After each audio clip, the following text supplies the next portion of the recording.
আসসালামু আলাইকুম। সবার অনেক একটা প্রশ্ন, কেন নুরুল হক নূরের গণ অধিকার পরিষদ থেকে এবং আমাদের আম জনতার দল এই দুটো সংগঠন থেকে অনেক ছেলে পেলে এনসিপিতে গেছে। আমার সংগঠনের যে ছাত্র শাখা ছিল সেখানে আহ্বায়ক সদস্য সচিব দুইজনই এনসিপিতে চলে গেছে, মোল্লা রহমতুল্লাহ, মুনতাসির। আবার নুরুল হক নূরের সংগঠন থেকেও অনেকে চলে গেছে। আমাদের সংগঠনের সঙ্গে ছিল আরিফুর রহমান তুহিন, তারপরে জয়নাল আবেদিন শিশির, আরো অনেক ছিল, তারা খায়রুল সাহেব ছিল। এরা সবাই দল বেঁধে এনসিপিতে চলে গেল।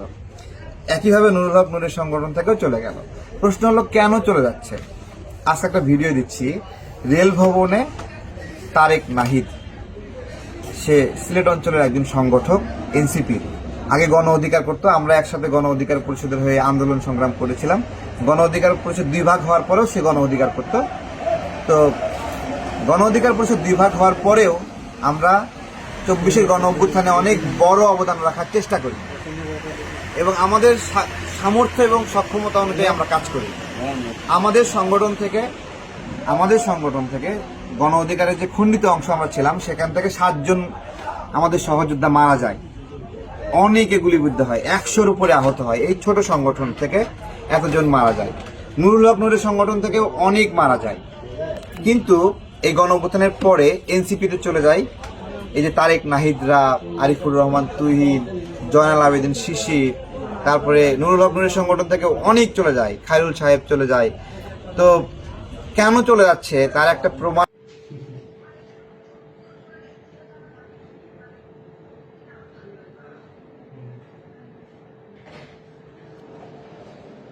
করেন। আমি তিনটার নাম দিলাম, ওইটা করেন। এখন ডিসিটা তো করা যাচ্ছে না, ডিসিটা চেঞ্জ হওয়ার পর্যন্ত করতে পারতেছি না। এই মাসের ভিতর চেঞ্জ হবে, আমাকে যদি সুযোগ দেন।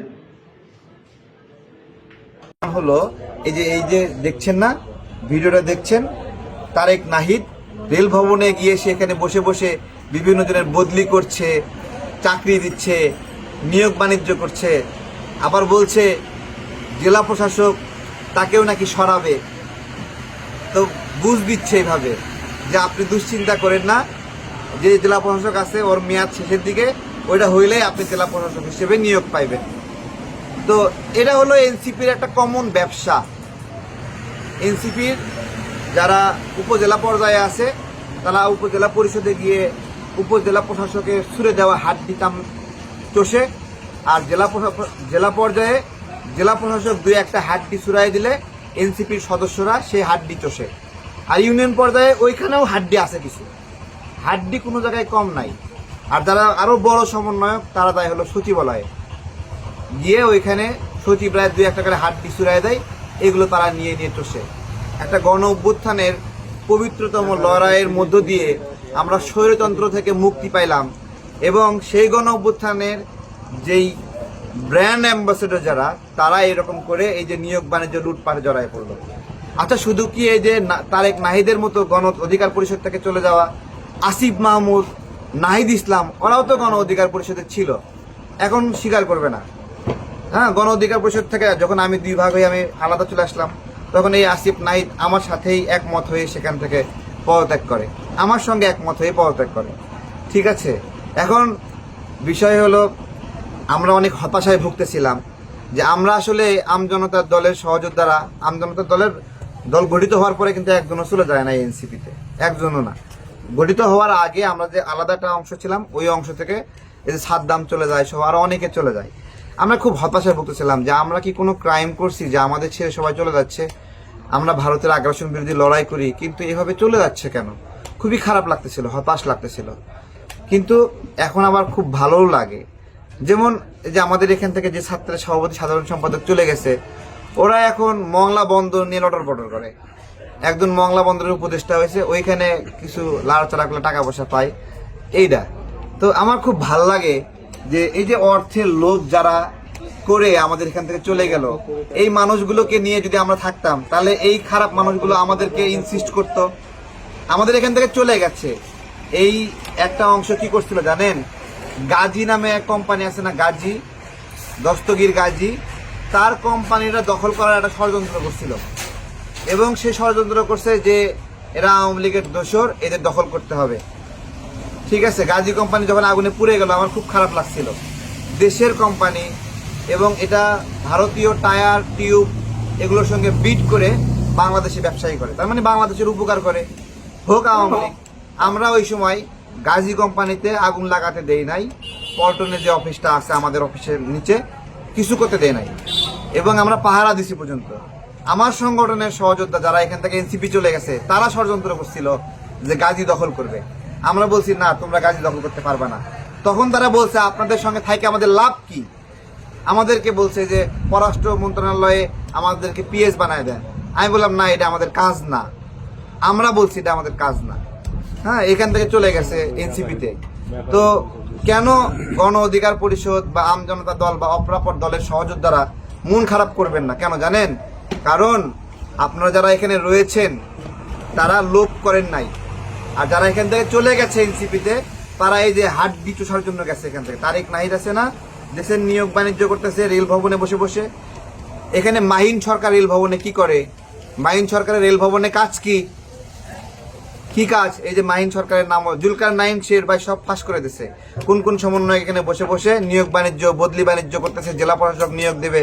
তাহলে আজকে প্রমাণিত হলো সচিবালয়ে 3 কোটি টাকার যে চেক পাওয়া গেছিল এই যে সচিব নিয়োগ, আমলার নিয়োগ, ডিসি নিয়োগে, ওটা আজকে সত্য প্রমাণিত হলো। কিন্তু এই আসিফ মাহমুদ, নাহিদ ইসলামদের 7 দিনের তদন্ত কমিটি, 7 দিনের মেয়াদ এখনো শেষ হয়নি। 7 মাস শেষ হয়েছে, 7 দিন মেয়াদ দিয়েছিল, 7 দিনের মধ্যে তদন্ত প্রতিবেদন করতে হবে, এখনো সেই প্রতিবেদন আসে নাই। নাহিদ ইসলাম ওয়াসার নিয়োগ বাণিজ্যে ধরা খাইছে না? নিউজ আসছে না দেশ টিভিতে? কিচ্ছু হয় না, কিছু হয়েছে? এই যে আসিফ মাহমুদ দেখেন, নিয়োগ বাণিজ্য তার পিএস এপিএস তারা পুরা গোষ্ঠী ধরে জড়িত, কোনো কিছু হয়েছে? হয় নাই, তাই না? হয়েছে নি কিছু? দুদক বলছিল যে তদন্ত করবে, দুদকের তদন্ত প্রতিবেদন প্রকাশ পায় না কেন? প্রকাশ পায় না কেন আমি জিজ্ঞাসা করছি। তো এটা কেউ রাগ করবেন না। এই যে যারা লোভ করছে, লোভ করে ক্ষমতার অংশীদার হয়ে তারা আজকে আমাদের উপরে বরত্ব করে। আমরা লোভ করলাম না, এখানে বসে বসে আম বিক্রি করছি, তারপরেও আমাদেরকে এসে হ্যারাসমেন্ট করবে। এখানে যে আমাদের যারা আম বিক্রয়ে হেল্প করে, হ্যাঁ হেল্প করছে, তাদেরকে একটু এদিকে নিয়ে আসে।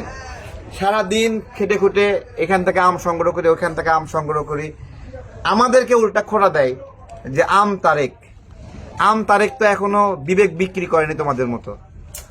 আমি যদি আম না বেচতাম আমাকে বিবেক বিক্রি করা লাগতো, তাই না? তা আমি বিবেক বিক্রি না করে আম বিক্রি করছি। একটু আগে আওয়ামী লীগের সহযোগী একজন ফোন দিয়েছিল, বলছিল আমার সঙ্গে একটু দেখা করবেন। আমি বলছি কেন দেখা করবো ভাই? তো বলছে না, আমরা একটু পেরেশানিতে আছি, আপনি যদি আমাদের সঙ্গে একটু দেখা করেন কিছু বুদ্ধি পরামর্শ নিতাম। তো আমি তো জানি এটা কি করবে, গেলে একটা ছবি তুলবে, গিয়ে দেখাবে যে তারেক ভাই আমাদের সঙ্গে আছে, সো আমাদের কাছে আইসো না তোমরা। এই তো গল্প, তাই না? বিনিময়ে আমাকে কিছু টাকা দেবে, এটাই তো হয় নাকি? তো এগুলো খেলা বন্ধ হওয়া দরকার। বিভিন্ন ব্যবসা বাণিজ্য যারা করছে, আওয়ামী লীগ করছে, তারাও ব্যবসা মানে কি জানেন?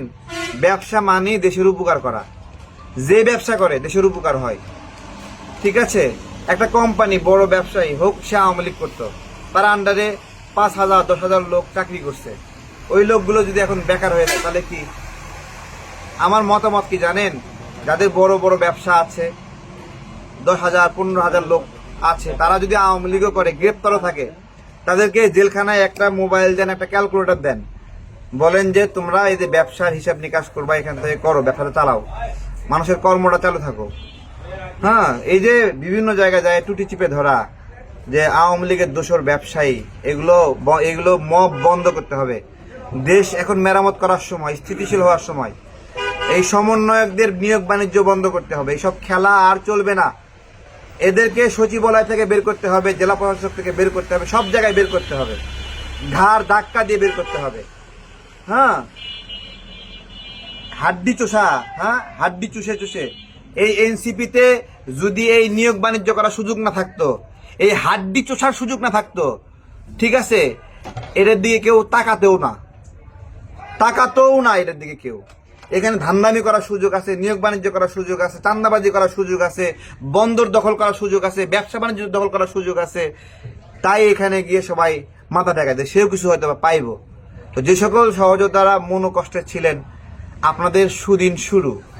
এরা চুরি চামারি লুটপাট করার মধ্য দিয়ে আপনাদের ইমেজ রক্ষা করছে এবং প্রমাণ করছে যে আপনারা সঠিক, আপনারা লোভ না করে ভুল করেন নাই।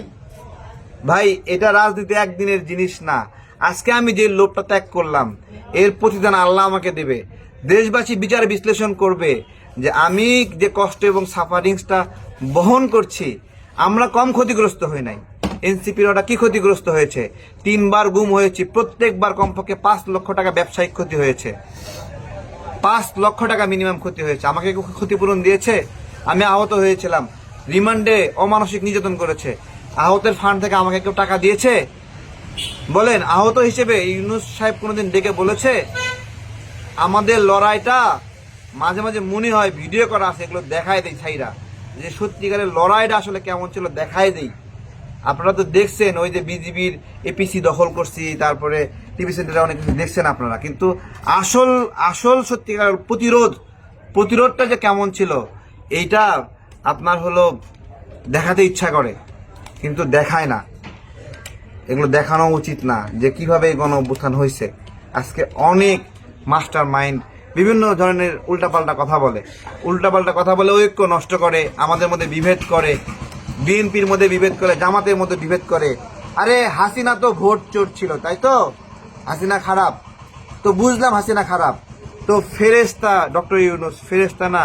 সে কেন লোভ করতেছে? কেন লোভ করলো? গ্রামীণ মোবাইল ওয়ালেটের লাইসেন্স নিল, গ্রামীণ আদম ব্যবসায়ীর লাইসেন্স নিল, ম্যান পাওয়ার দালালি ব্যবসার লাইসেন্স নিছে না? 666 কোটি টাকার কর মাফ করে নিল। এত ভালো ফেরেশতা নিল কেন বলেন? একটা কথা আজকে বলে যাব, সুদে কোনো বরকত নাই, মনে রাখবেন। আল্লাহ যেটাকে হারাম করছে ওই জিনিসের মধ্যে আপনারা বরকত খুঁজবেন, পুরো জাতি সহ ধ্বংস হয়ে যাবেন, মনে রাখবেন এটা। যে সাতক্ষীরার আম এখনো পাকে নাই, তাই তো? আমি এখানে কিছু পাকা আম নিয়ে বসেছি এবং এই বাগানের অনেক জায়গায় পাকা আম পড়ে আছে। আমরা যে আমগুলো দিচ্ছি, এই যে কোয়ালিটিগুলো দেখেন, এগুলো তো ঝুড়িতে, তাই না? ঝুড়িতে। এখন বিষয় হলো গাছের আম কি পাকছে আমি এখানে দেখাবো। মাত্র কয়েকটা আম এখানে দেখবেন, এগুলো সবগুলো হলুদ হলুদ ভাব হয়ে আছে। একটু কাছে আসবেন, আমরা এই আমটা কেটে দেখাবো যে এটা পাকছে কিনা। ঠিক আছে, দেখেন তো এটা পাকছে কিনা। আমরা যতই সততার কথা বলি, একই সময়ে আমরা লড়াই সংগ্রাম করছি। এই তারেক নাহিদ ছেলেটা আমাদের কর্মী লেভেলেরও না, কর্মী এইরকম সিম্পলি বলি যদি। ঠিক আছে, আমরা যখন দেখি যে আমাদের কর্মীরা এনসিপিতে গিয়ে এরকম আয় ইনকাম করছে, নিয়োগ বাণিজ্য করছে, আমাদের মনোবলটাও কিন্তু মানে একটু লুজ হয়ে আসছে কেমন যেন, যে তাহলে আমরা কি করলাম। আমাদের এখান থেকে কিছু যারা চলে গেছে তারা কিন্তু এই প্রশ্ন করে চলে গেছে যে আমরা কি করলাম, আমাদের কি হবে, এই যে মনোবল ভেঙে যাচ্ছে। তাহলে আমরা একটা লড়াইয়ের টিম, সংঘবদ্ধ শক্তি, যেই লড়াইয়ের টিম সংঘবদ্ধ শক্তির একটা অংশ এখান থেকে চলে গিয়ে এনসিপিতে গিয়ে তারা এখানে চুরি চামারি করছে, লুটপাট করছে, তাহলে মানে আমরা প্রথাগত রাজনীতির বাহিরে মানুষ যে স্বপ্ন দেখছিল যে নতুন একটা কিছু আসবে, নতুনত্ব থাকবে, সততা, ন্যায়সঙ্গত আচরণ এবং লোভ করবে না, মানুষের সে আশা আকাঙ্ক্ষার কি হবে? মানুষ যে আমাদের উপর বিশ্বাস করবে। দেখেন, একজন তরুণ যদি চুরি করে, তাহলে আমি যত কষ্টই করি, ওই তরুণের দায় কিন্তু তরুণ হিসেবে আমার উপরে এসে পড়ে, যে আমরা মনে হয় সবাই এরকম বাটপার, তাই না? এই দায়টা আমরা কিভাবে শোধ করব, কিভাবে ঘুচাবো আমি জানি না। আসলে আমাদের সহযোদ্ধারা অনেক মানে পেরেশানি করে, ওরা তো অনেক ইনকাম করতেছে, এই করতেছে, ওই করতেছে, আপনারা কি করেন, আপনারা একটু যান, এটা করে দেন, ওটা করে দেন, আমাদেরকে ফোর্স করে। এই যে আমরা অনেক বড় ক্ষতি হয়ে গেল। আসলে এই ক্ষতিটা আসলে কিভাবে কি হবে আমার মাথা কাজ করে না।